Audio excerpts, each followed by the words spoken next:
ہم کریں گے ہر مظلوم کی حمایت۔ السلام علیکم، میں ہوں حرین فاطمہ اور آپ دیکھ رہے ہیں حمایتی نیوز HD چینل۔ نظر ڈالتے ہیں آج کی اہم خبروں پر۔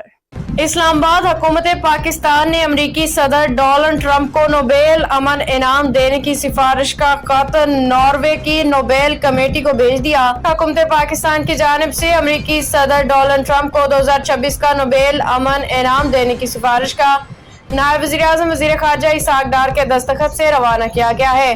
پاکستان کا امریکی صدر ٹرمپ کو نوبیل امن انعام 2026 دینے کی سفارش کرنے کا فیصلہ۔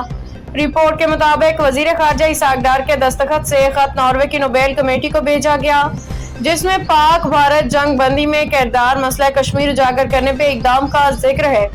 واضح رہے گزشتہ دنوں یہ خبر سامنے آئی تھی کہ حالیہ پاک بھارت بحران میں صدر ٹرمپ کے فیصلہ کن سفارتی مداخلت کے اعتراف میں حکومت پاکستان نے صدر ٹرمپ کو نوبیل امن انعام 2026 کے لیے نامزد کرنے کی سفارش کا فیصلہ کیا ہے۔